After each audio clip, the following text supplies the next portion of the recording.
Hello and welcome.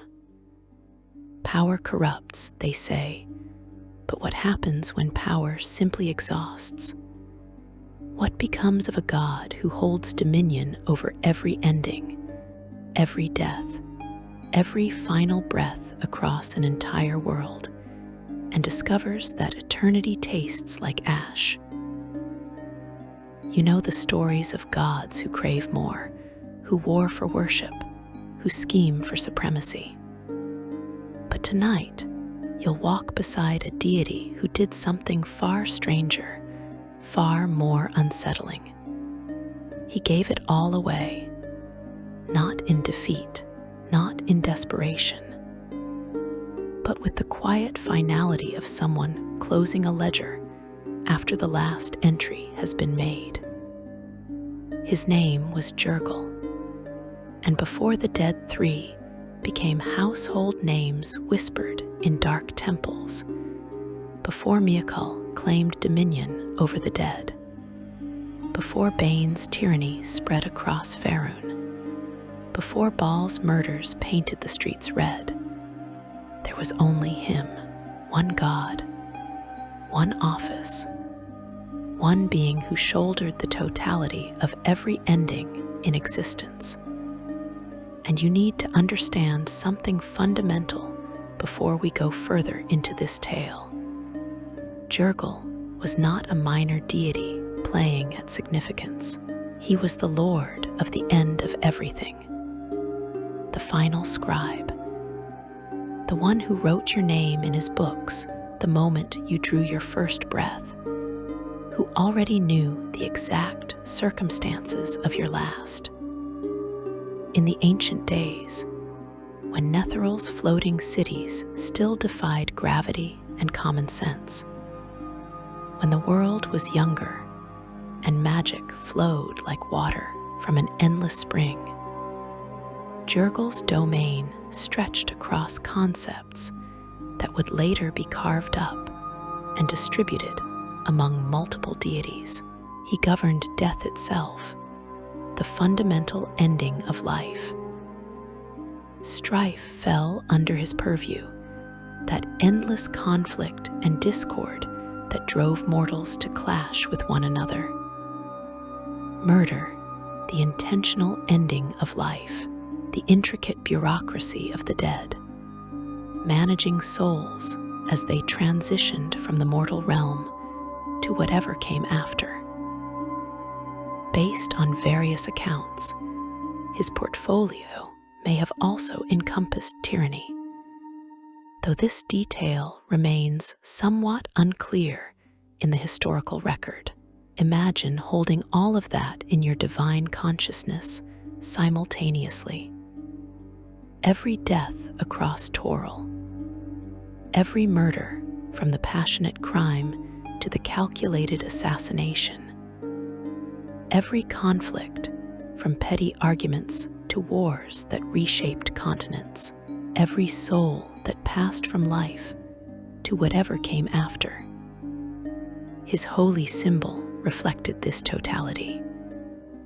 A white human skull banded by a gold or gem-inlaid strip on the forehead, set against an upright skeletal arm holding balanced scales, or in some depictions, simply a skull with an inset black gem on the forehead, simple, direct, unadorned by the Baroque flourishes other deities favored.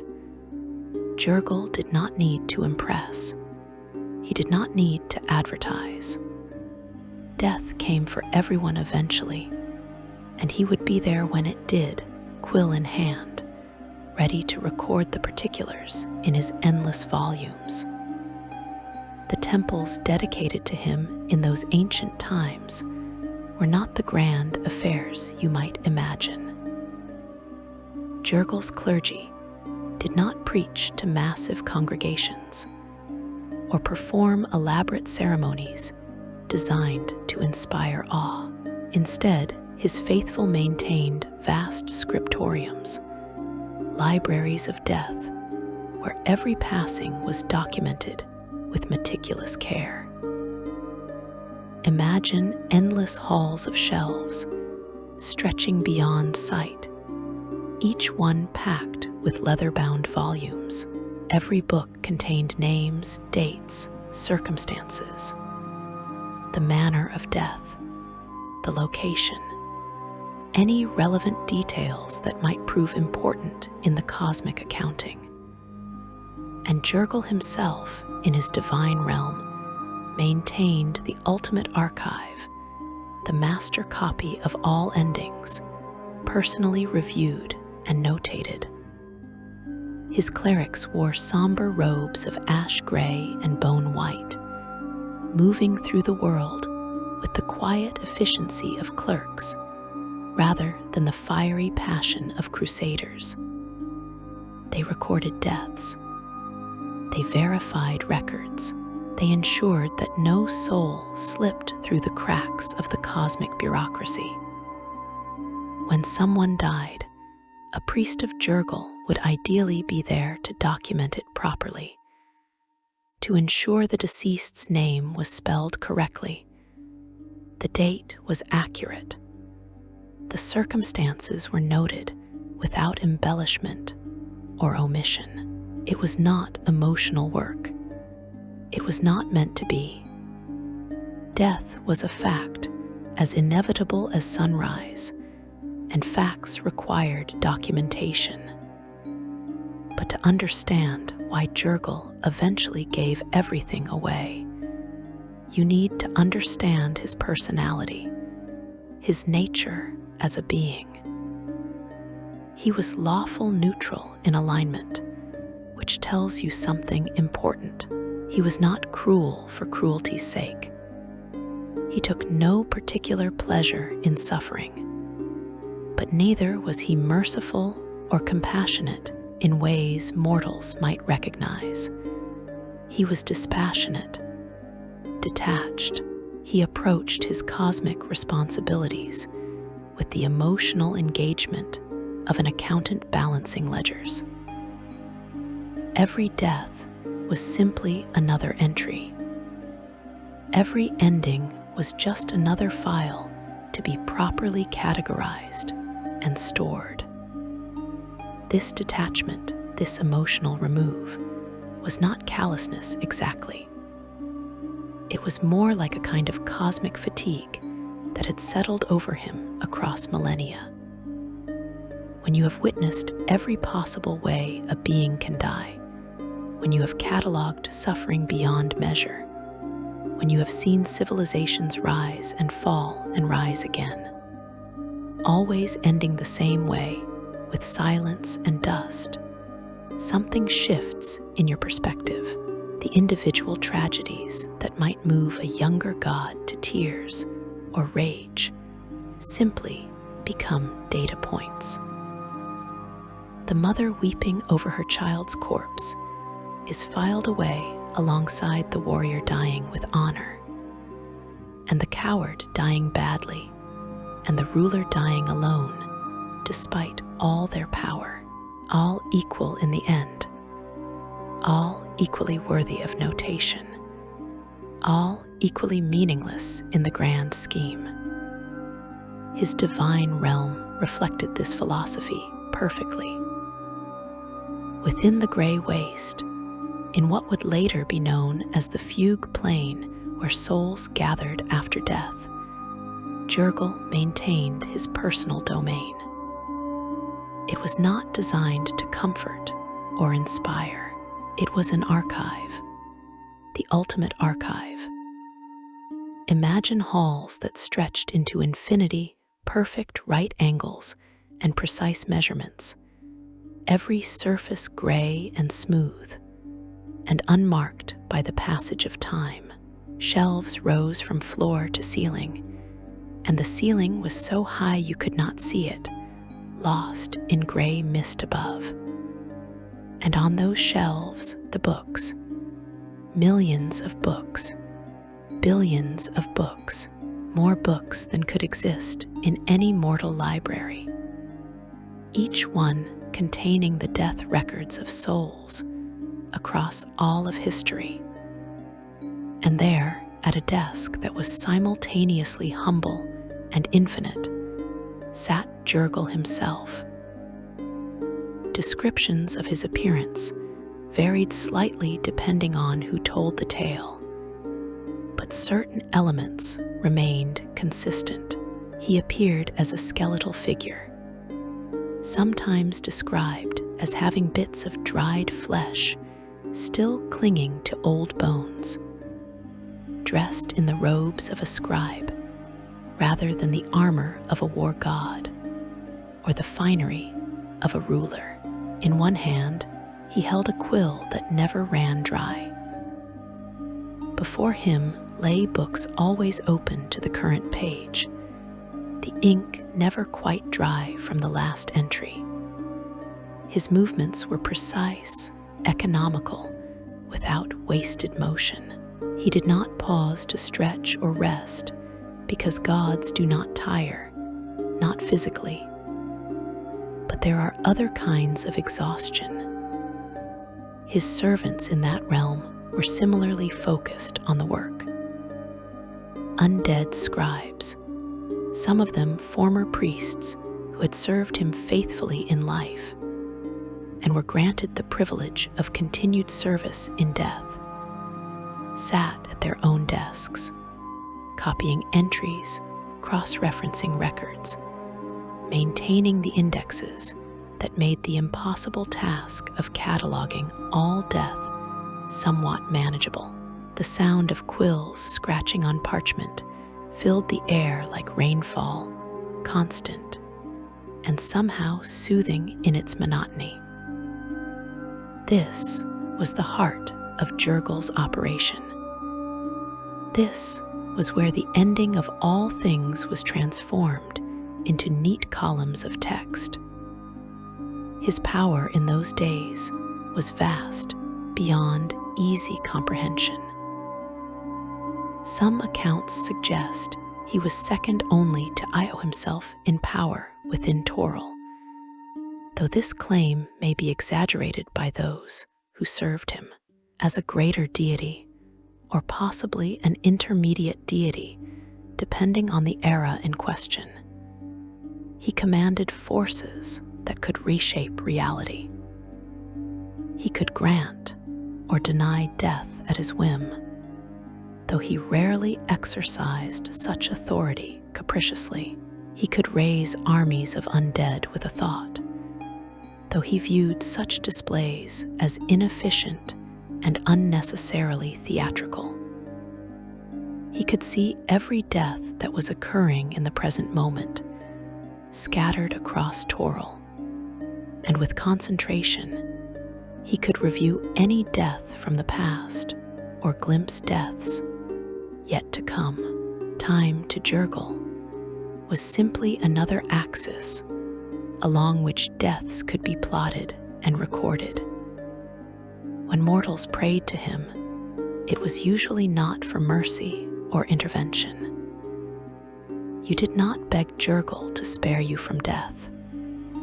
He would come when he came, neither early nor late, exactly on schedule. Instead, his worshippers prayed for proper recording, for their deaths to be noted and remembered, for their names to be spelled correctly in the cosmic ledgers. Some prayed for the strength to face death with dignity. Others, particularly those who worked in professions that dealt with death regularly, undertakers and grave diggers and executioners, prayed for guidance in their work, for the patience to handle the dead with respect, for the meticulous attention to detail that their grim duties required. His clergy taught a philosophy that many found unsettling but difficult to refute. Death was inevitable, they preached. Every being born would die. Every achievement would eventually crumble to dust. Every empire, no matter how mighty, would fall. Every love would end, if not in betrayal or fading affection, then certainly in death. Every joy was temporary. Every sorrow was temporary. Everything was temporary. The only permanence was the record, the notation that something had existed, had lived, had ended. And even that record, theoretically, could be destroyed, though Jergal protected his archives with divine power that had never been successfully challenged. This philosophy bred a certain type of follower. Not nihilists, exactly, though outsiders often mistook them for such. Jergal's faithful did not believe that nothing mattered. Rather, they believed that everything mattered equally, which was another way of saying that the universe did not privilege human concerns over the concerns of insects or gods or anything in between. A peasant's death was recorded with the same care as a king's death. A moment of joy deserved the same acknowledgement as a moment of sorrow. What mattered was the accuracy of the record, the integrity of the documentation. In practice, this meant that Jergal's priests were often found serving as neutral mediators in disputes, as impartial judges, as consultants when historical accuracy was paramount. They were trusted, paradoxically, precisely because they seemed to care so little about the outcomes of mortal affairs. A priest of Jergal could be counted on to tell you the truth as recorded, without embellishment, without concern for whether that truth was convenient or comfortable. They would not lie to spare your feelings. They would not shade their words to serve political purposes. They simply reported what was. But here is the crucial part, the detail you need to hold in your mind as we move forward through this story. Jergal was bored, profoundly, cosmically bored. Not in the way a child grows bored with a toy after a few hours, not in the way an adult grows bored with a career after a few years. Imagine being bored after millennia, after hundreds of thousands of years performing the same task, witnessing the same patterns repeat endlessly, recording variations on themes you had seen played out countless times before. Every murder, unique to the victim and the killer, was just another murder to Jergal. Every war, no matter how it was justified, was just another conflict that would end in death. Every death, no matter how it was achieved, was simply another death. The specifics changed. The names were different. The dates marched forward in orderly procession, but the fundamental nature of his work never varied. Beginning, middle, end, life, conflict, death, write it down, file it away, move on to the next one. And there was never a shortage of next ones. Death did not take vacations. Death did not slow down. Every moment across Toral, beings were dying. Old age, disease, accident, murder, war, starvation, betrayal, suicide, natural causes and unnatural causes, and causes so bizarre they defied easy categorization. And Jergal documented all of it, personally or through his servants, maintaining the vast and growing archive of endings.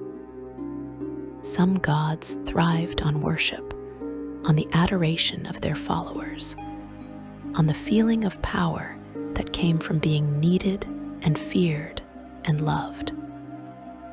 Jergal received worship Certainly. His followers were devoted in their somber way, but their devotion was not the passionate kind that fueled gods of war or love. It was dutiful, respectful, appropriate. They venerated him the way one might venerate a well-maintained filing system, with appreciation for its necessity and efficiency, but without genuine affection. And Jergal, for his part, did not seem to need or want their passion. He needed their service. He needed scribes and record keepers and witnesses to death who would ensure that the work continued with appropriate diligence. But their love, their fear, their desperate prayers, these things washed over him like water over stone, leaving no impression, changing nothing. In the hierarchy of the gods, Jergal stood apart. He did not participate in the petty squabbles that consumed so many deities. He did not scheme for more power or more worshippers. He did not form alliances or make enemies. Other gods viewed him with a kind of wary respect. He was useful. His functions were necessary. The cosmic machinery required someone to handle the deaths, to manage the traffic of souls, to maintain the records. But he was not particularly liked, not in the way more charismatic deities were liked. He was tolerated, acknowledged, left alone to his work. And perhaps that isolation, that eternal solitude despite being surrounded by the constant activity of death and record-keeping, contributed to his growing sense of detachment.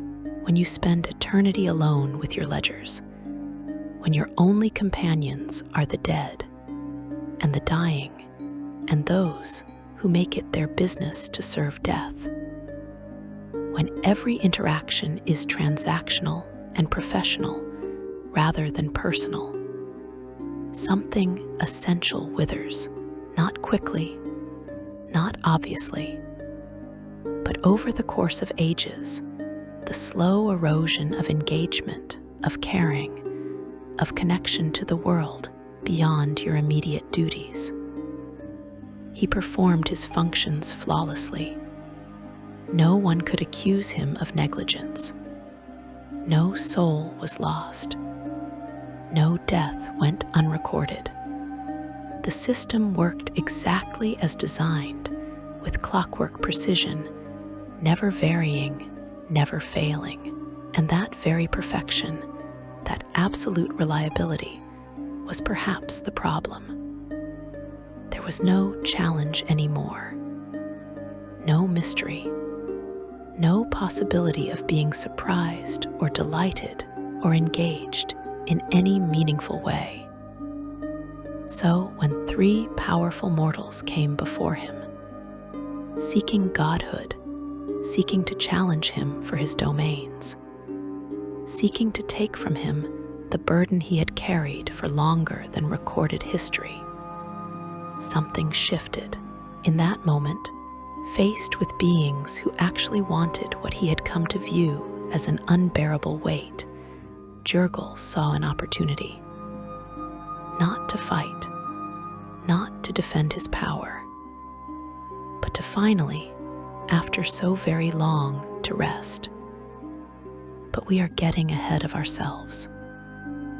Before we can understand the wager, the game, the division of power that would reshape the pantheon, you need to feel the weight of what Jergal carried. You need to understand the sheer scope of his responsibilities, the grinding monotony of perfection, the way infinity can make even the most important work feel meaningless. So let us pause here at the height of Jergal's power, when he stood alone as the lord of the end of everything, when his domain was vast and unchallenged, when the universe was his responsibility alone, and wait for the mortals who would change everything. Section 2. The Burden of Infinity. Picture a task that never ends, not metaphorically, but literally. A responsibility that compounds with every passing second, that grows heavier with each new entry, that demands your attention across every moment of existence without pause, without variation, without the possibility of completion. Now stretch that across millennia, across ages of the world, across the rise and fall of empires, the birth and death of languages, the emergence of new races and the extinction of old ones. This was Jergal's reality, not for a day, not for a year, not even for a century. For longer than mortal civilizations had existed, he maintained his vigil, and the weight of it pressed down with a force that would have crushed lesser beings into madness or oblivion. In the beginning, we can assume it had been different. When he first assumed his duties, there may have been something like satisfaction in the work. The universe required order. Death required management. Souls needed guidance from the living world to whatever came after. Someone had to maintain the boundaries between life and death, had to ensure that the transition happened smoothly, that the cosmic mechanisms functioned as intended, and Jergal had been that someone, performing his duties with what could have been the fresh dedication of a being who still believed the work mattered in some fundamental way. But time changes everything, even gods. Especially gods, perhaps, because they have so much more of it to endure. The first 1,000 years might have been manageable, even interesting in a grim sort of way, learning the patterns, developing the systems, perfecting the methodology of death documentation, creating the forms and procedures that would allow for efficient processing of the endless stream of endings. There was likely a kind of intellectual challenge in that, in building something from nothing, in imposing order on chaos. The second 1,000 years brought familiarity. The patterns became clear. Most deaths fell into predictable categories. Disease and old age claimed the majority. Violence took its share, subdivided into war, murder, accident, and execution. Rare causes existed, certainly. The occasional death by bizarre magical mishap, the periodic deity-level intervention, the truly unique circumstances that cropped up perhaps once or twice per generation. But even these outliers eventually became familiar. When you had seen 10 deaths by falling from great heights, the 11th offered no new insight. When you had catalogued 100 murders by poisoning, the 101st was simply data entry. By the 10th 1,000 year, Jergal had witnessed every possible variation on the theme of ending. He had seen heroes die gloriously, and villains die pathetically, and innocent children die senselessly, and ancient sages die peacefully, and everyone in between. He had recorded deaths across every climate, every terrain, every social stratum, every possible circumstance. underwater, underground, in the air. In the rare cases when beings ventured beyond the planet into the void, during celebrations and during wars, and during the quiet moments between when nothing particularly notable was happening. And still the deaths continued. Still, his quill scratched across parchment. Still, the volumes filled and were shelved, and new volumes were opened. The work never stopped because death never stopped, and slowly, incrementally, the burden transformed from duty into something else, into a kind of existential weight that had nothing to do with physical difficulty, and everything to do with the sheer meaninglessness of infinite repetition.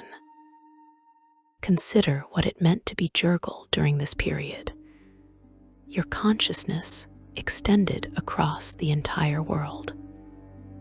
At any given moment, you were aware of hundreds, thousands of deaths occurring simultaneously. Here, an old woman passing quietly in her sleep in some small village whose name would be forgotten within 2 generations. There, a warrior dying with a battle cry on his lips, believing his sacrifice meant something. Elsewhere, a mother dying in childbirth, leaving behind a husband who would never fully recover from the loss. And over there, a criminal being executed for crimes that, in the grand scope of things, were utterly insignificant. Each death required attention. Not much, perhaps.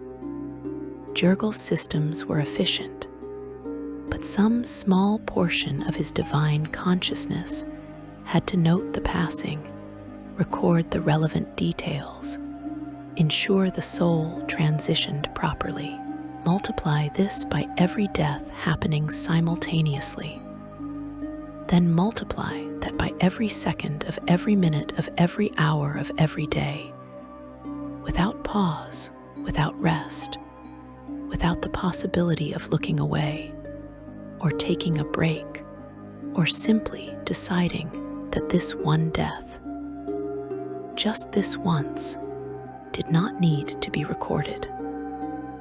The psychological impact of such awareness is difficult for mortal minds to fully grasp.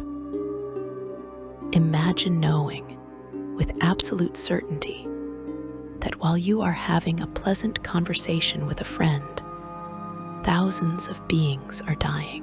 While you eat a meal, more thousands pass beyond the veil. While you sleep, if you were capable of sleep, the ending continues without pause. Every moment of existence is saturated with death, and you are aware of all of it always, forever.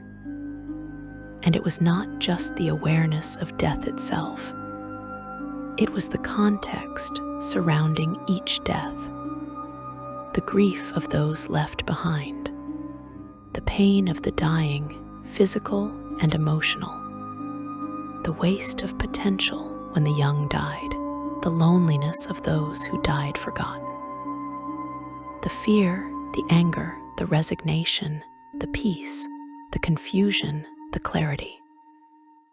Every emotional register associated with mortality, experienced by billions of beings across the ages, witnessed and catalogued and filed away. Jergal developed coping mechanisms, as any being must. The primary mechanism was detachment, that emotional remove we discussed earlier.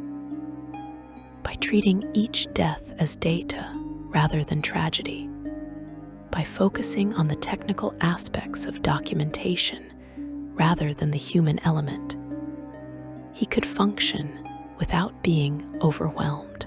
But detachment comes at a cost.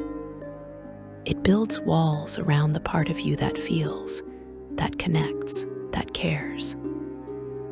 And over time, those walls become so thick, so high, so impenetrable that you forget there was ever anything inside them worth protecting. His record-keeping became increasingly elaborate, almost obsessive in its detail. It was not enough to note that someone had died.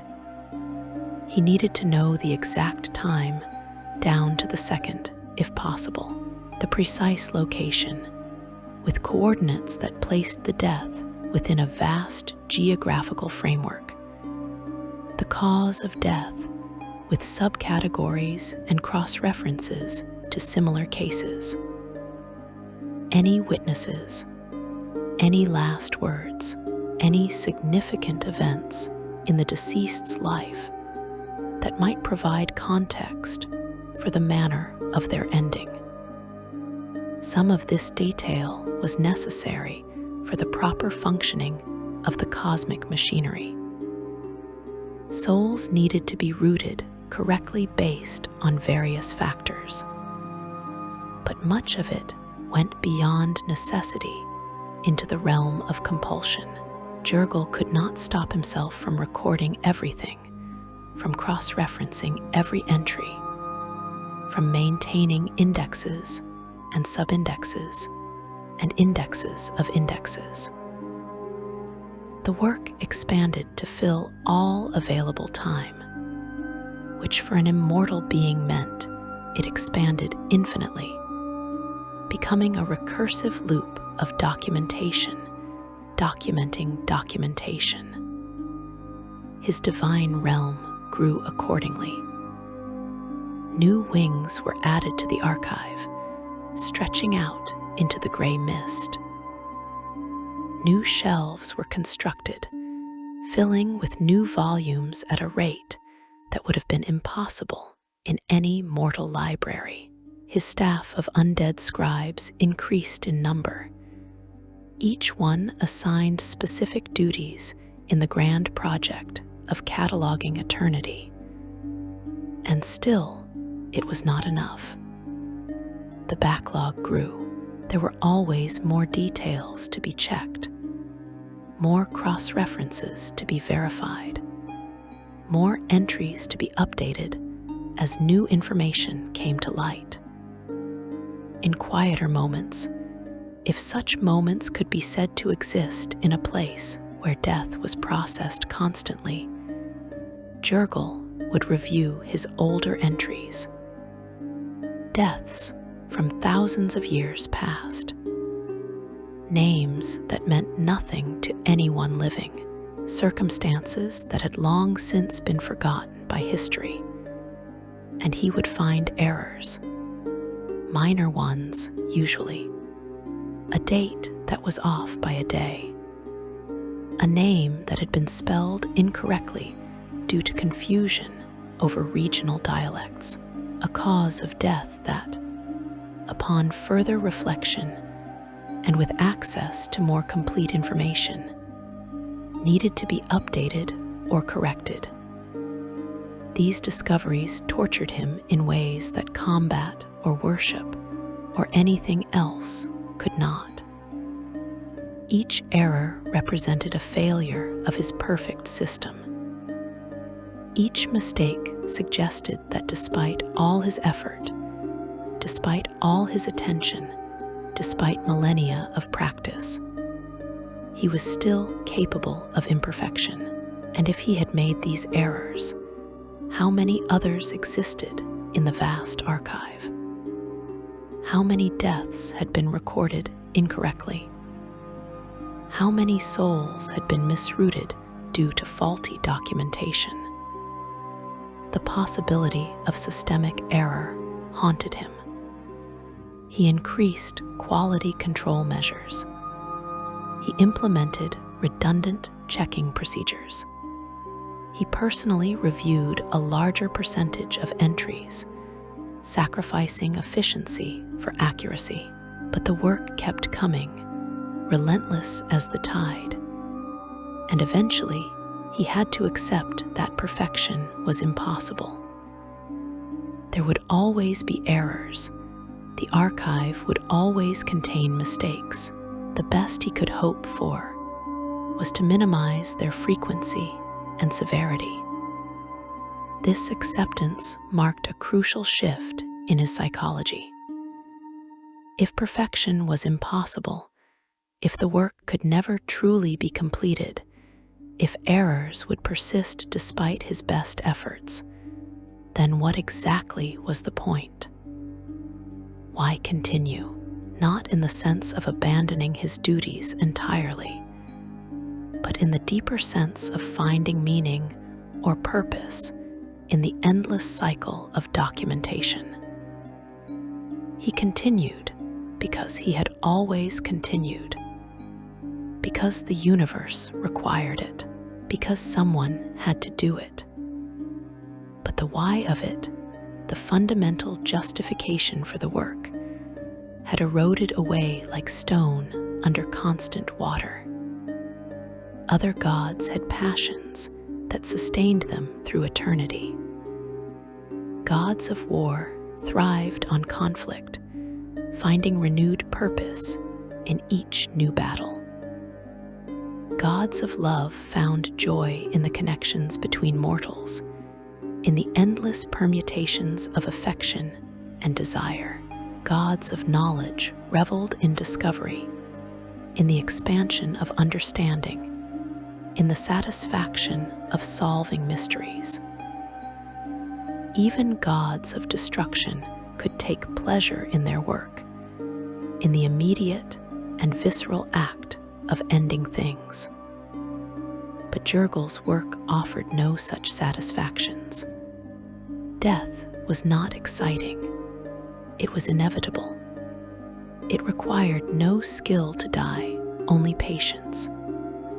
And documenting death was clerical work, necessary but unexciting, requiring attention to detail, but offering no opportunities for creativity or innovation, or the satisfaction of a job well done.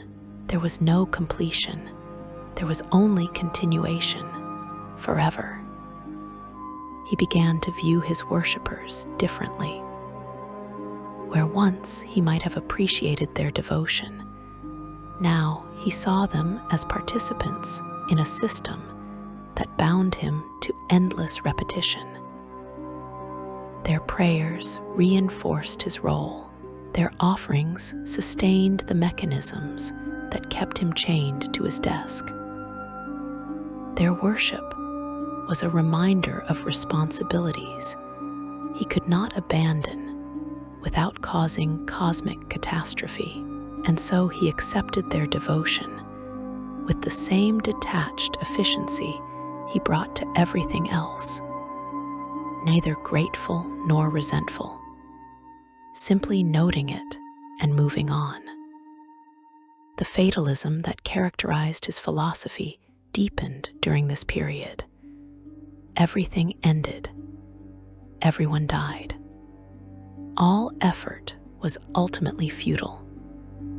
These were not pessimistic observations, but simple statements of fact. And Jergal lived these truths more completely than any mortal philosopher could imagine. He did not need to theorize about the meaninglessness of existence in the face of inevitable death. He experienced it directly, constantly, across every moment of his eternal awareness. And yet, paradoxically, he could not end his own existence. Gods could be killed, certainly. History recorded such events, but self-termination was more complicated. His death would create a vacuum in the cosmic order.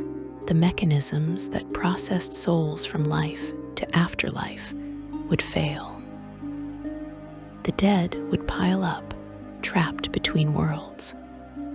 The living would be unable to die properly, leading to horrific consequences. His responsibilities were not just to himself, but to the functioning of reality itself. He was trapped not by external force, but by the logic of his own necessity. So he continued, day after day, year after year, century after century, millennium after millennium, recording, filing, checking, cross-referencing, updating, maintaining. The endless cycle of death administration, performed with perfect technical proficiency and absolutely no emotional investment whatsoever. He became a machine that happened to be divine, processing inputs and producing outputs with mechanical precision. His consciousness spread so thin across so many deaths that no individual ending could possibly matter to him anymore. His interactions with other deities became increasingly rare. He attended the occasional divine conclave when absolutely necessary, contributing to discussions about cosmic policy with brief, factual statements that brooked no argument and invited no elaboration. He formed no alliances. He pursued no agendas. He simply existed, maintaining his corner of the cosmic machinery, bothering no one and preferring not to be bothered. When other gods died or were diminished, Jergal noted their passing with the same dispassion he brought to mortal deaths. They were recorded in his books, their divine essences dissipating or being absorbed by successors. The cosmic order shifted to accommodate their absence. Life continued. Death continued. The work continued. Nothing fundamentally changed, because change was just another form of ending, and endings were his specialty. But beneath the detachment, beneath the layers of fatigue and fatalism and mechanical precision, something else was growing. Not hope, exactly. Hope required belief in the possibility of change, and Jergal had long since given up on such notions, but perhaps acceptance of a different sort. An understanding that even gods were not immune to the very forces they governed. That even he, the Lord of the end of everything, would eventually reach his own ending, though it might not look like death as mortals understood it. The archive grew larger. The volumes multiplied. The centuries passed, and Jergal sat at his desk, quill in hand, recording death after death after death after death, waiting without knowing he was waiting, for something to change in the unchanging cycle of eternity, waiting for an ending to the endless, waiting for rest in a cosmos that offered none, waiting for three mortals to walk into his realm and offer him the one thing he had never known he wanted: freedom through abdication. Section 3. When mortals came calling. The change, when it came, arrived in the form of footsteps echoing through halls that had known only silence broken by scratching quills. 3 sets of footsteps, moving with purpose through a realm where nothing moved except at Jergal's direction. The undead scribes froze at their desks, their quills suspended over parchment mid-stroke. Even in a domain dedicated to death, the arrival of living beings registered as an anomaly, a disruption in the perfect order that had prevailed for ages beyond counting. Jergal looked up from his ledger. This action alone was remarkable. He had not looked up, not truly, in longer than some civilizations had existed. His attention was always on the page before him, on the endless stream of deaths requiring documentation. But now, for the first time in millennia, something drew his gaze away from his work. 3 mortals walking through his realm as if they had every right to be there, as if the barriers between the mortal world and divine domains meant nothing to them. And perhaps, in a way, they did mean nothing. These were not ordinary mortals. Even from a distance, even to eyes long accustomed to seeing only the mechanical procession of death, their power was obvious. They radiated ambition like heat from a forge. They moved with the confidence of beings who had never encountered an obstacle they could not overcome, a challenge they could not meet, a goal they could not achieve. They had come seeking godhood, and they had fought their way through every barrier between the mortal realm and this gray archive to claim it. Their names would echo through history for thousands of years afterward. Bane, who would become the Lord of Tyranny, the Black Lord, the Dark One whose iron fist would crush resistance, and whose cruelty would define entire ages of suffering. Baal, who would claim the title of Lord of Murder, whose faithful would paint the streets red with sacrificial blood, whose very name would become synonymous with assassination and calculated death, and Miakal, who would ascend to become the Lord of Bones, the Lord of the Dead, the one who would claim dominion over death itself and the physical remains left behind. But in that moment, walking through Jergal's realm, they were still mortal. Powerful beyond measure, certainly. They had already achieved what most mortals would consider impossible. They had mastered magic that could reshape reality. They had gathered artifacts of immense power. They had defeated or subjugated countless enemies in their rise to prominence. They had learned secrets that drove lesser minds to madness. They had done everything mortals could do to prepare themselves for the transition from human to divine. But they were not yet gods. Their journey to this point had been long and bloody. Historical accounts suggest they had been adventurers, though some sources describe them as conquerors or dark warlords. The specifics of their mortal lives remain somewhat unclear, lost to time, or perhaps deliberately obscured. What we know for certain is that they had traveled together, their ambitions aligned, even if their methods and philosophies differed. They had conquered territories. They had built followings. They had accumulated power in every form available to mortals: political, military, magical, religious.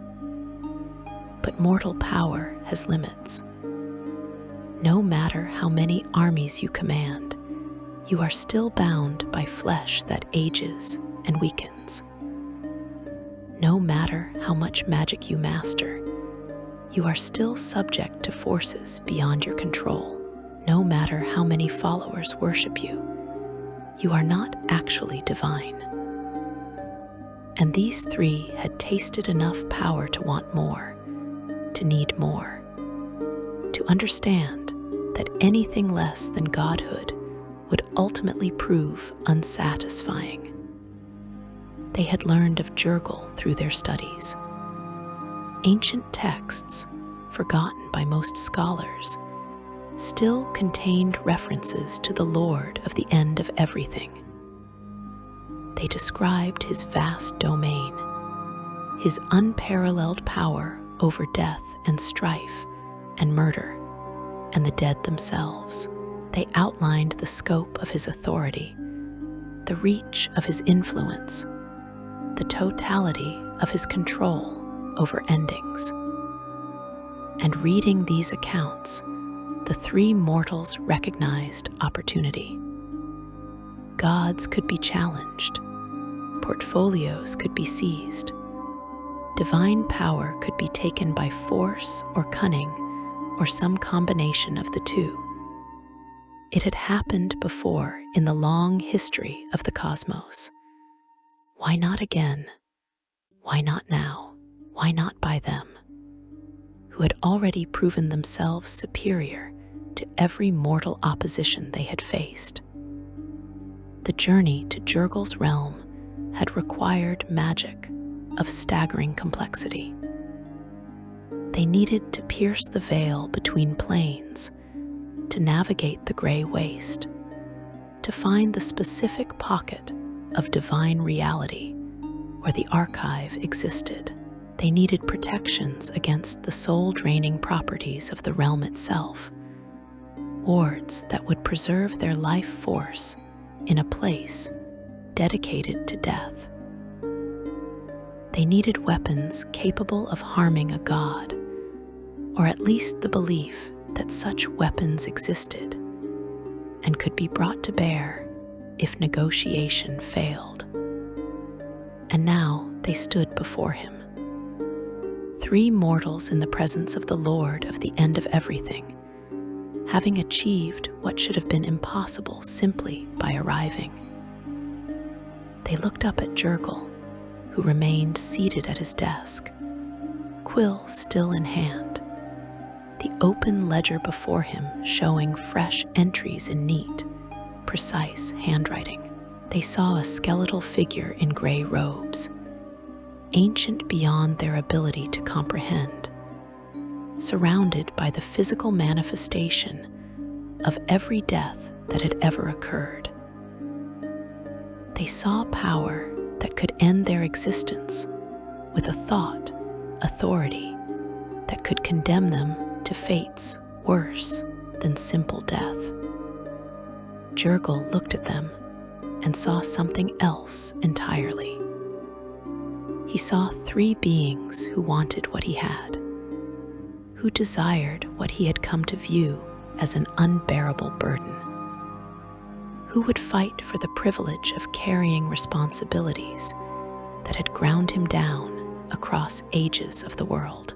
And in that moment, something unprecedented occurred in the mind of a god who had long since ceased to feel anything resembling emotion. Interest. The exact words spoken in that initial exchange have been lost to time, or perhaps never existed in the form mortals would recognize. Communication between mortals and gods operates on multiple levels simultaneously, conveying meaning through language, but also through divine awareness, through the fundamental resonance between consciousness and cosmic truth. But the essence of the conversation has been preserved in various accounts, and the core narrative remains remarkably consistent across tellings. The three mortals issued their challenge. They had come for Jergal's power. They intended to claim his portfolio, to ascend to godhood by taking what was his. Based on the accounts that survive, they were prepared to fight if necessary, though they likely understood that direct combat with a greater deity would end in their destruction. They may have offered negotiation, proposed terms, suggested various arrangements by which power might be shared, or transferred. They spoke with the boldness of beings who had never truly faced defeat, who believed that all obstacles could be overcome through sufficient application of will and strength and cunning. And Jergal listened, not with annoyance, not with amusement, not with anger at their presumption or respect for their audacity. He listened with the same dispassionate attention he brought to everything, letting them make their case, considering their words with the careful precision of someone reviewing a ledger entry for accuracy. When they finished, he set down his quill. This simple action, this momentary pause in his endless documentation, carried more weight than they could possibly understand. His response surprised them. He did not rage. He did not mock their ambitions.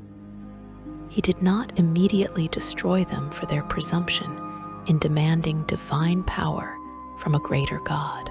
Instead, according to the tales that have come down through the centuries, he essentially asked them, why would he fight to keep what he no longer wanted?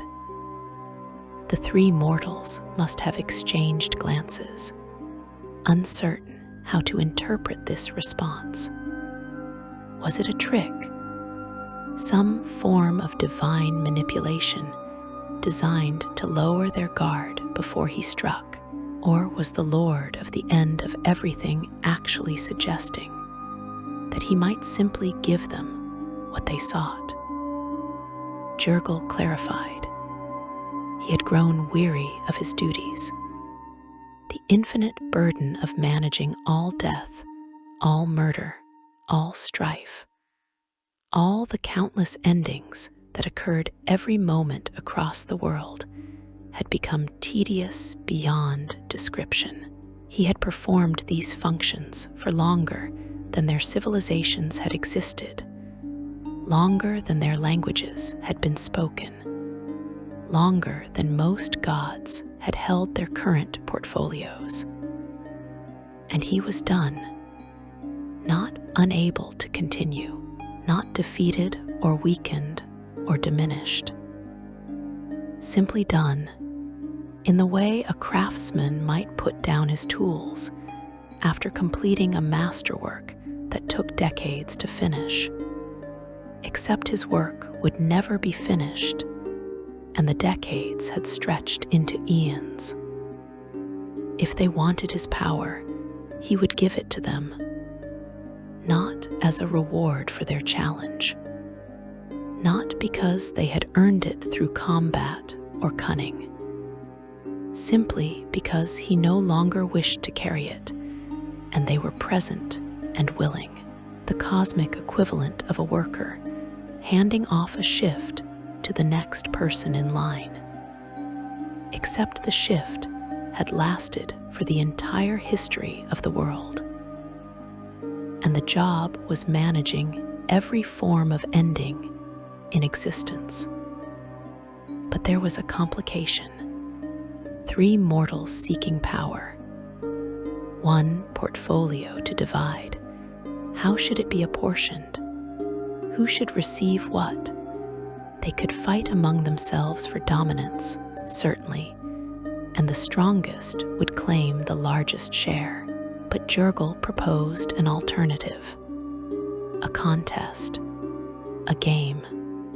The winner would choose first, second place would choose next, and third would receive what remained.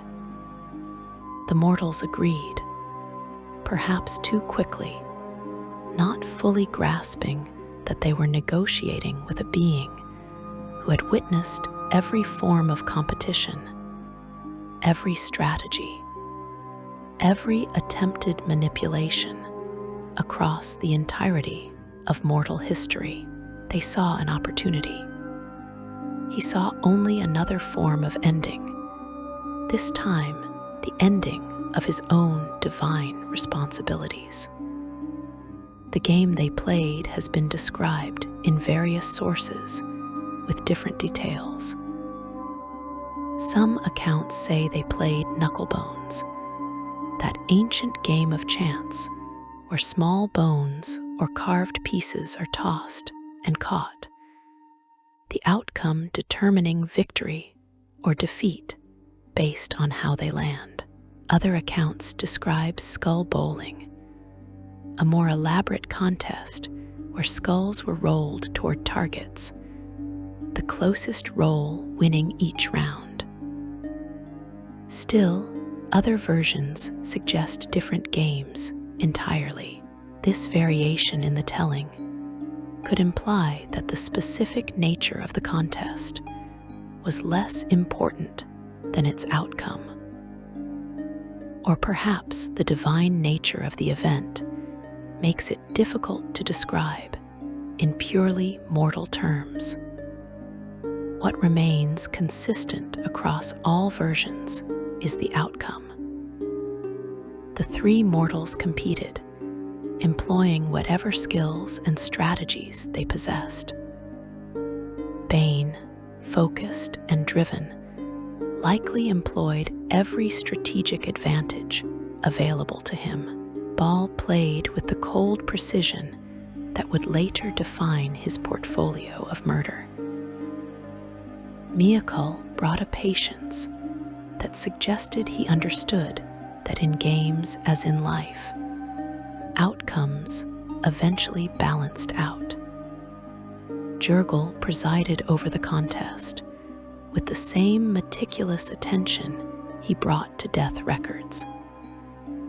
He ensured fairness, not because he cared deeply about the outcome, but because accuracy and proper procedure mattered, even when divesting himself of godhood.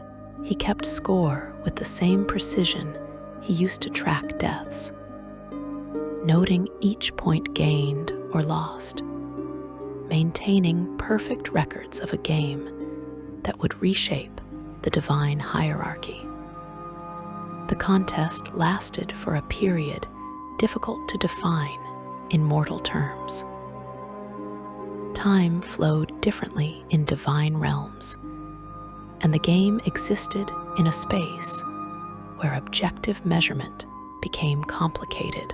The undead scribes stopped their work entirely, watching this unprecedented event unfold. In the entire history of Jergal's realm, nothing like this had ever occurred. Gods did not simply give away their power. They did not host competitions to determine succession. They did not invite mortals to claim their domains through games of chance and skill. But Jergal was not like other gods. He had never been like other gods. And now, in this moment, he was demonstrating just how different he truly was. Round by round, the game progressed. Victories were won and lost. Fortunes shifted. The three mortals displayed their skill, their determination, their fundamental natures through their play. And eventually, after all rounds had been played and all points had been tallied, a final order emerged. Bane had won, not by a massive margin perhaps, but decisively enough that no question remained about his victory. He would choose first from the buffet of divine power being offered. Baal had placed second, his cold efficiency carrying him through even when luck turned against him. And Jergal had finished third, neither devastated by the loss nor particularly concerned, accepting his position with the equanimity that would later characterize his approach to death itself. Jergal addressed Bane first, the victor, the one who would claim the first and presumably most desirable portion of the portfolio being divided. What did he desire? What aspect of Jergal's vast domain would he claim as his own? Bane chose strife, hatred, and tyranny. The ability to dominate others, to break wills, to subjugate nations and individuals alike. The portfolio of oppression and absolute control, of iron fists and crushed resistance, from the broader category of conflict and discord that Jergal had governed. Bane selected the specific elements that resonated with his own nature, the forms of power that best suited his ambitions. Baal chose next. From what remained, he claimed murder. Not death itself in the broader sense, but the specific act of killing with intent. The calculated ending of life, the artistry of assassination, the religious significance of sacrificial death. Every murder committed anywhere in the world would fall under his purview, and every murderer would owe him allegiance, whether they realized it or not. And Jergal, choosing last from what was left, claimed death and the dead. The fundamental ending, the bones left behind, the physical remains of the deceased, the fear and mystery surrounding mortality, the realm where souls went after dying. He would become the Lord of Bones, the Lord of the Dead, governing not just the act of dying, but the state of being dead, not just the moment of transition, but the aftermath and everything that followed.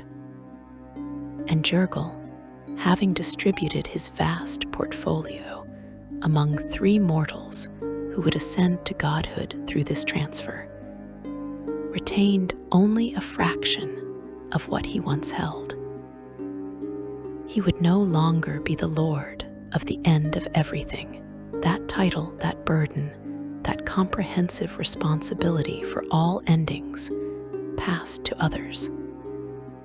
He became instead the seneschal of the dead, the final scribe, the one who maintained records and handled administrative duties for the new death gods. He kept his role as the ultimate record keeper, the one who documented everything. But the weight of ultimate authority passed to the dead 3. It was the most dramatic demotion in divine history, and Jergal accepted it without protest, without regret, without any visible emotion whatsoever.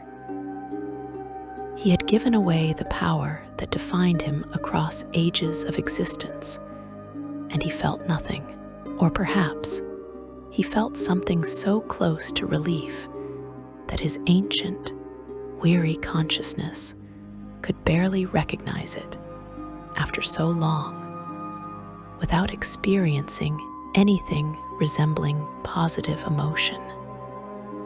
The 3 mortals ascended in that moment, their mortal forms transformed by the divine power flowing into them. They became gods, the dead 3, and they would go on to shape the history of Faerun in ways both terrible and profound. But that is a story for another time. What matters here is what Jergal had done and why. He had chosen freedom over power. He had chosen service over sovereignty. He had chosen peace over the endless, grinding burden of ultimate responsibility.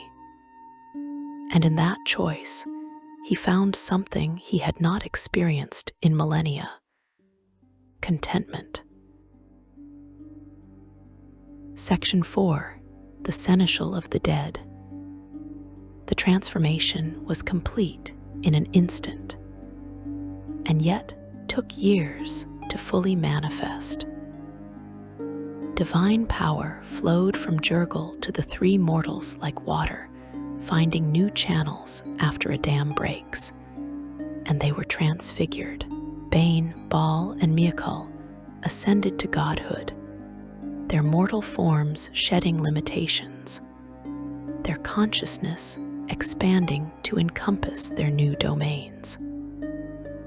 They felt the rush of divine awareness, the intoxicating sense of connection to concepts they now embodied, the weight of responsibilities they could not yet fully comprehend. They had achieved what they came for and more. They were gods now, members of the pantheon, wielders of cosmic power. And Jergal sat at his desk, lighter than he had been in ages beyond counting, and returned to his work. But the work had changed. Where once he managed everything, now he assisted. Where once he commanded absolute authority over death in all its forms, now he served those who held that authority. He had become what he claimed in that fateful meeting: the seneschal, the administrator, the record keeper, the one who handled the details, while others made the grand decisions. Some observers, both divine and mortal, might have expected him to resent this demotion. Surely a god who had held such vast power would chafe at serving those who were once mortal. Those who now commanded domains he had governed for longer than they could comprehend. Surely his pride, his sense of divine prerogative, would eventually rebel against this diminished station. They may have waited for signs of brewing conflict, for Jergal to attempt to reclaim what he had given away, for the natural order to reassert itself. If they waited in vain. Jergal showed no signs of dissatisfaction with his new role. On the contrary, his actions suggest he was more at peace with his work than he had been in millennia. The administrative duties he now performed were still endless, still repetitive, still requiring meticulous attention to detail. But they no longer carried the crushing weight of ultimate responsibility. When something went wrong, when a soul was misrouted or a record contained errors, it was no longer his failure alone. The dead three made the decisions. They set the policies. They bore the burden of divine authority.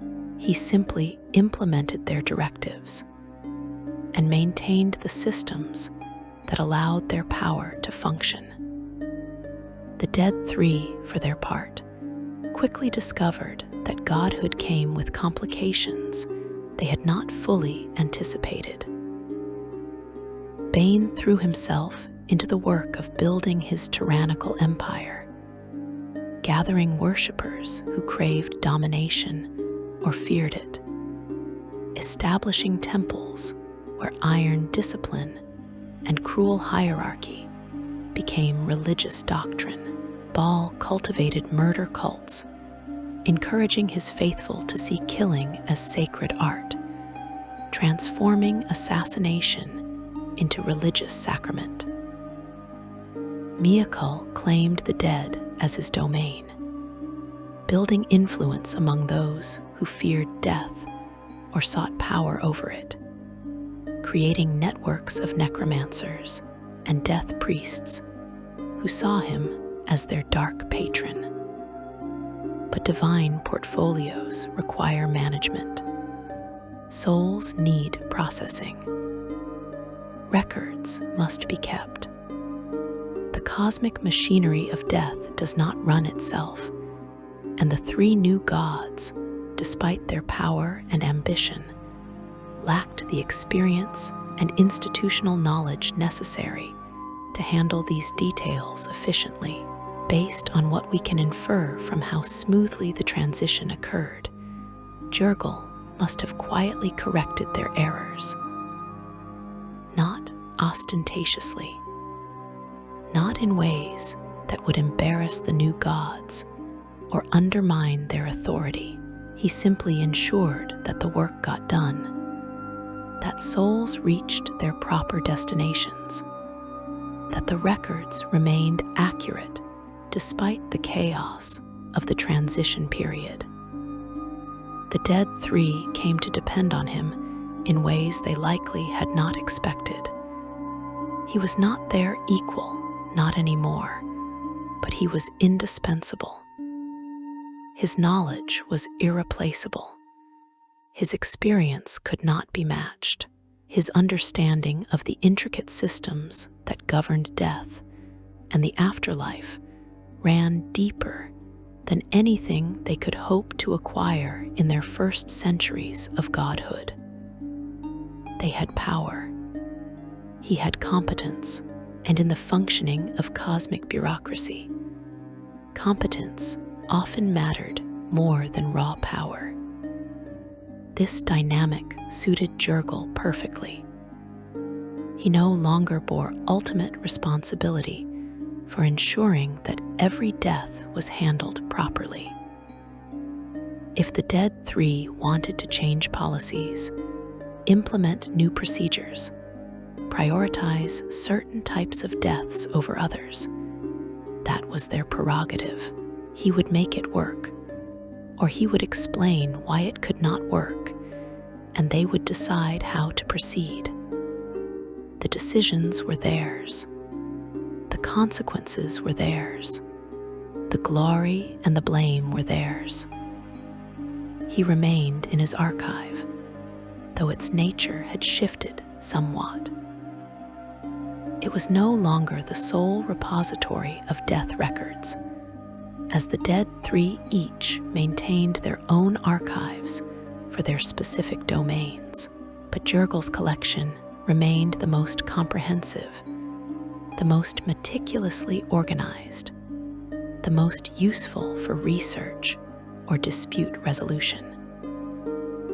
When questions arose about historical deaths, about precedents for handling unusual situations, about the exact wording of ancient policies, the dead three would have consulted Jergal's records. His undead scribes continued their work, though some may have been reassigned to serve Bane, Baal, or Miakal directly. Those who remained understood that their duties had not fundamentally changed. They still recorded deaths. They still filed reports. They still maintained the vast archive that stretched into gray infinity. But they now did so under the ultimate authority of the dead three, rather than Jergal alone. And this shift in the cosmic hierarchy was reflected in every document, every entry, every notation. Worshippers of Jergal, those somber priests who had served him across the ages, faced a choice. They could continue their devotion to the diminished God who no longer commanded death itself, or they could transfer their allegiance to one of the ascended dead three who now held real power.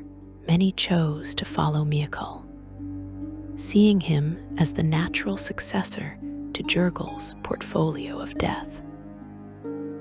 Others divided their worship, honoring Jergal for his wisdom and experience, while also paying respect to whichever of the dead three best aligned with their personal philosophy.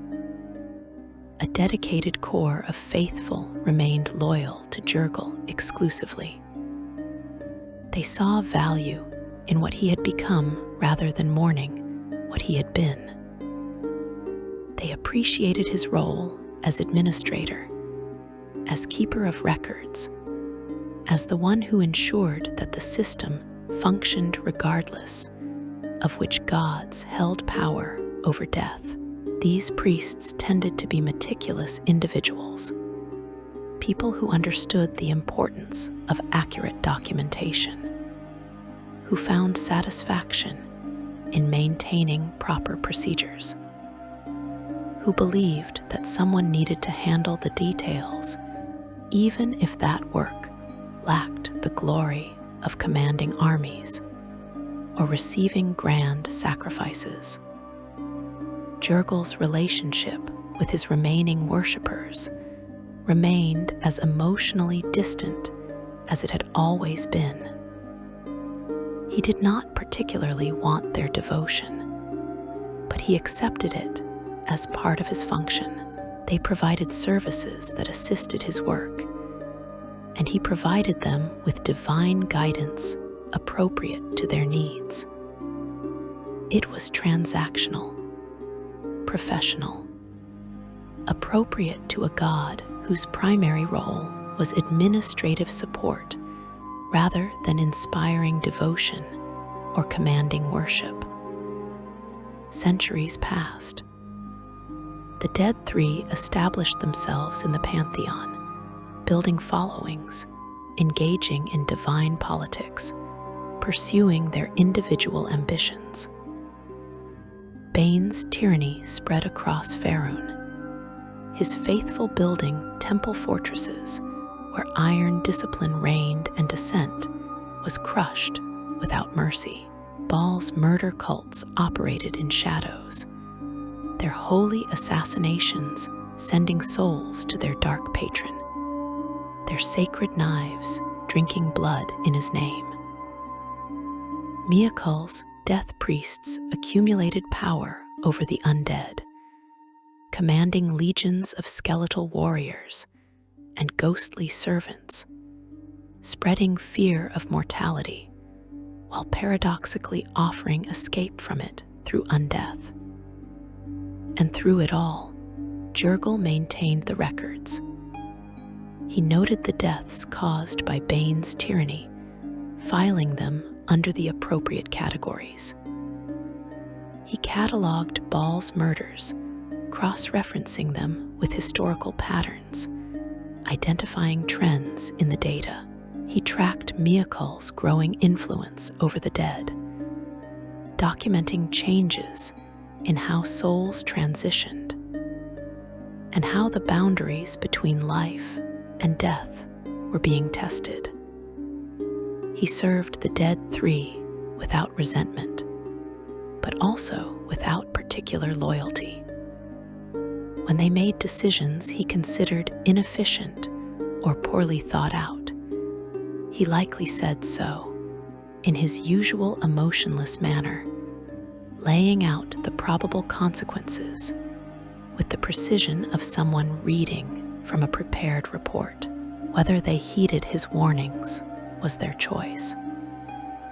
He would implement their decisions regardless, making necessary adjustments to ensure the cosmic machinery continued functioning. But the cosmos is not static. Gods rise and gods fall. Power shifts. Alliances form and break. And the dead three, despite their combined might, were not immune to the forces that shaped divine politics. The time of troubles came in the year of shadows, 1358 Dale Reckoning. That period of chaos when the gods were cast down to the mortal realm, forced to walk among those they had ruled from distant planes. The dead three were among those affected, their divine power constrained, their forms made vulnerable.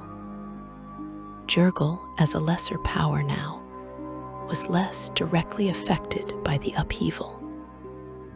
He remained in his archive, continuing his work even as the cosmic order fractured around him.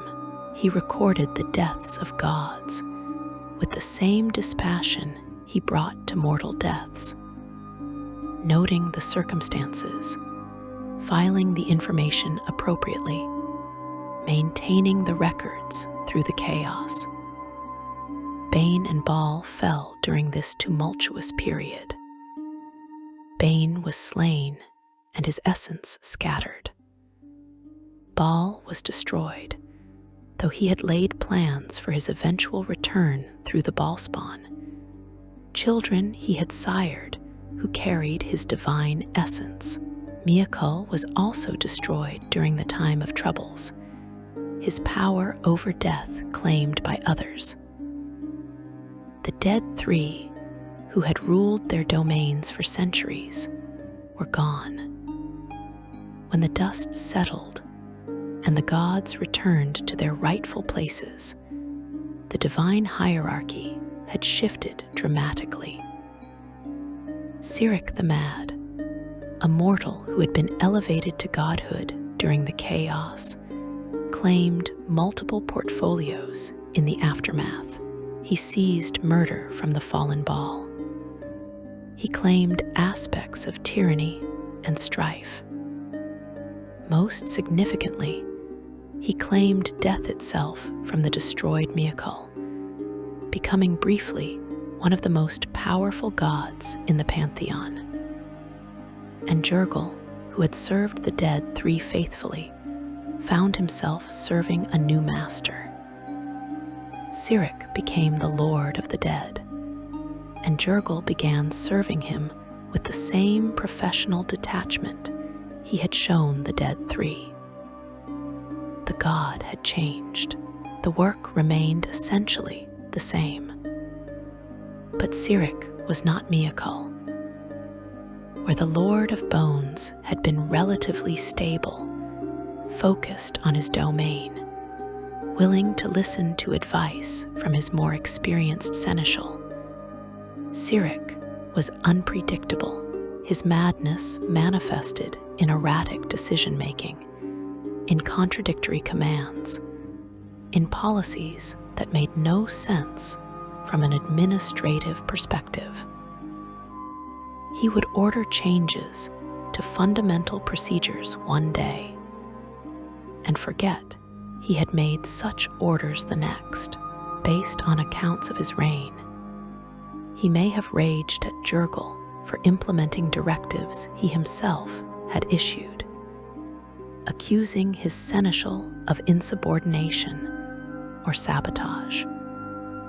Jergal endured this period with the same patient fatalism he brought to everything.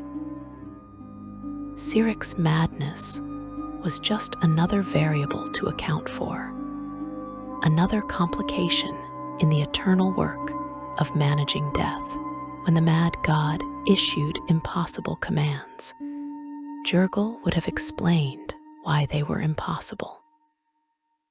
When Sirik ordered contradictory policies, Jergal implemented the most recent version and kept careful documentation of the changes.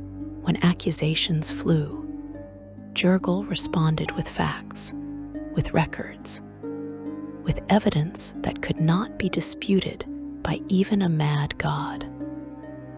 Eventually, the cosmic order corrected itself again. Kelemver Lionsbane, a mortal who had been elevated to godhood, claimed the portfolio of death from Sirik in the year of the gauntlet, 1368 Dale Reckoning. Where Sirik had been mad, Kelemver was sane. Where Sirik had been erratic, Kelemver was stable and just. Where Sirik had ignored advice, Kelemver listened, understanding that managing death required more than divine power. It required knowledge, experience, and institutional memory that only Jergal possessed. The relationship between Kelemver and Jergal developed into something approaching mutual respect. Kelemver recognized the value of his seneschal, appreciated his competence, understood that the Lord of the Dead depended on the final scribe for for the smooth functioning of his domain. Jergal, for his part, found Kelimver easier to work with than any death god since the original Dead Three. Kelimver made decisions thoughtfully. He listened to counsel. He understood that cosmic bureaucracy required patience and attention to detail. Under Kelimver's leadership, Jergal's role stabilized into a form that has persisted. He is the administrator, the record keeper, the institutional memory, the one who ensures continuity regardless of which god holds power over death. His portfolio is small, his power is limited, but his function is essential. And that is enough. In the modern age of Faerun, Jergal remains active in this diminished capacity. His worshippers are few, mostly scribes and record keepers, and those who appreciate the value of accurate documentation. His temples are modest affairs, often just a room in a larger complex dedicated to Kelimver, furnished with desks and books and filing systems rather than grand altars or elaborate ceremonial spaces. His faithful perform their duties quietly, without seeking attention or glory, content to serve the function rather than chasing recognition. And Jergal himself continues his eternal work, recording deaths, maintaining archives, serving whichever god currently holds power over mortality. He has witnessed the rise and fall of multiple death gods now. He served the Dead Three for centuries. He served Cyric during his mad reign. He now serves Kelimver, and he will likely witness more changes in the future. Gods are not immortal in the sense of being immune to destruction. They can be killed, diminished, forgotten. Their portfolios can be seized or inherited or divided. The cosmic order shifts and changes across the centuries. But through all these changes, one constant remains. Someone must maintain the records. Someone must ensure that souls are processed correctly. Someone must remember the procedures, the precedents, the institutional knowledge that makes the system function, and that someone is Jergal, the god who gave away ultimate power and found contentment in service. You might wonder why he remains satisfied with this arrangement. Why does a being who once commanded death itself now serve those who hold fractions of his former authority? The answer lies in understanding what he gained through his apparent loss. He shed responsibility. He escaped the crushing weight of managing every ending personally. He freed himself from the burden of ultimate authority and all that it entailed, and in exchange, he accepted a lesser role that allowed him to continue doing the work he had always done, but without the psychological cost of bearing sole responsibility for its success or failure. There is a kind of wisdom in this choice that transcends mortal understanding. Ambition drives most beings, mortal and divine, to seek more power, more authority, more control. But Jergal understood what few others grasp: that power is not inherently valuable.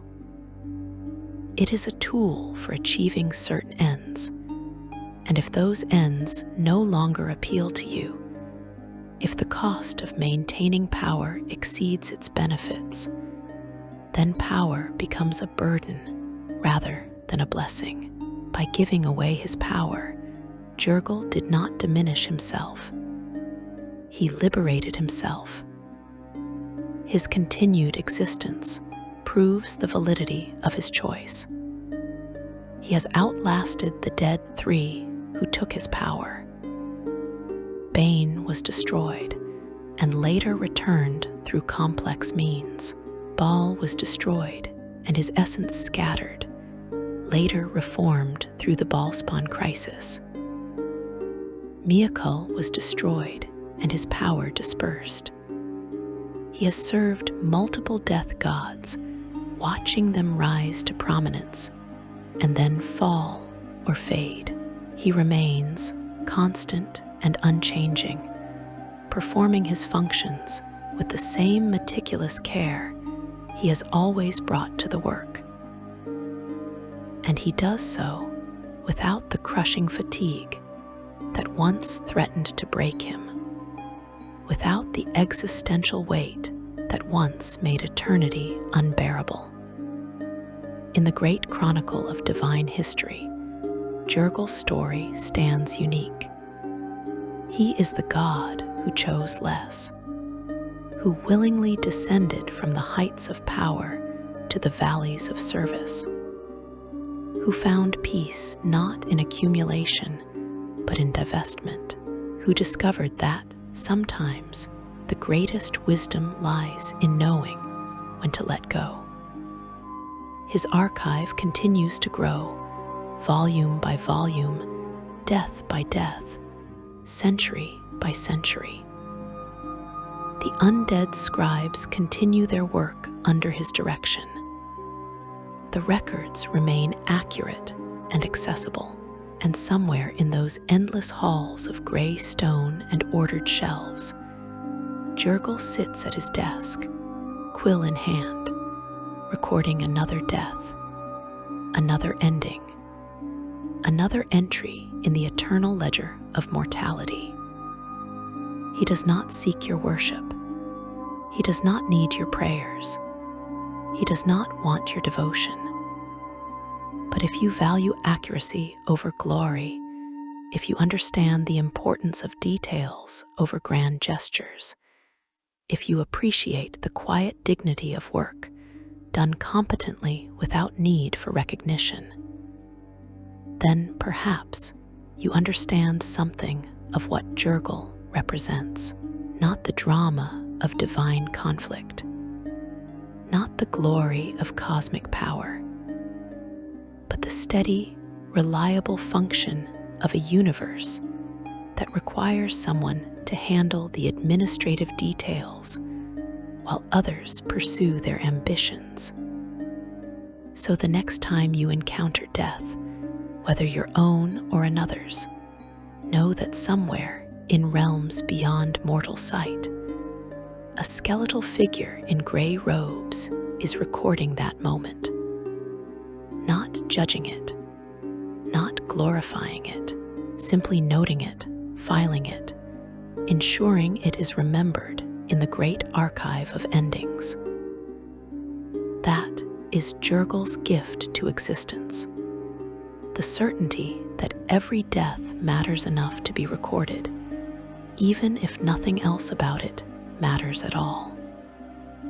And perhaps that is enough. Perhaps it has always been enough. Perhaps the God who gave it all away understood something fundamental that escapes those who grasp for power. That peace comes not from holding everything, but from holding exactly what you need and nothing more. If you found value in this deep dive into one of Dungeons and Dragons' most unusual divine figures, consider subscribing for more lore explorations. Until next time.